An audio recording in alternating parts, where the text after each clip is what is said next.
Kenna raced up the last couple of steps and pushed the bar on the door to get out onto the roof. Desert wind blew at her face, sending her hair back. She slid a hair tie off her wrist and secured it all in a ponytail.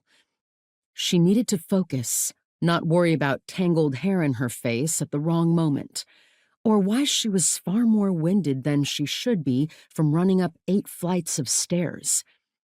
She couldn't worry about that right now. Her problems could cost someone their life. Terry Fleming stood at the far end of the rooftop, shrouded by the night sky and backlit by the city skyline. Kenna strode over there, trying to make some noise so the woman wasn't startled. If that happened, then she wouldn't be jumping. She'd have fallen because of Kenna. She stopped about 10 feet behind Terry, who stood on the ledge that was meant to keep people from falling.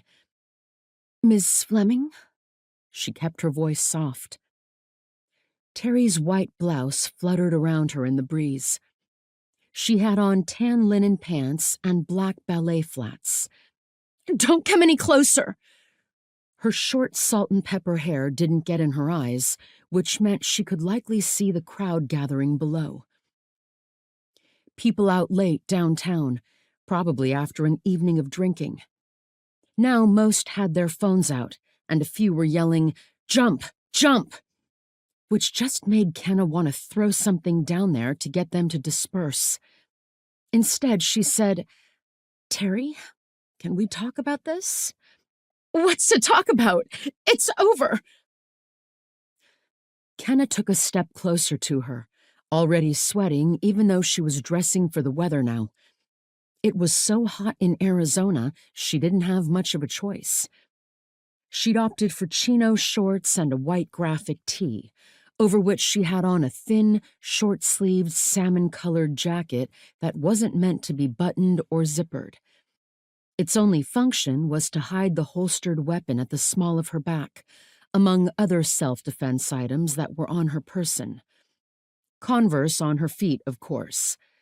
She never knew when she'd have to run up several flights of stairs to convince a woman in a bad spot not to jump off a roof. No point being caught in sandals or heels. "If you're still standing, it isn't over." Kenna took another step toward her. In the distance, she heard police sirens.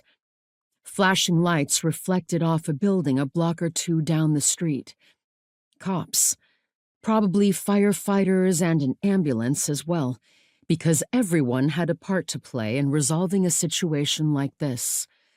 But Kenna was the one who was here right now. "I mean it, Terry. It isn't over until you've given up. And how does that help set the record straight?"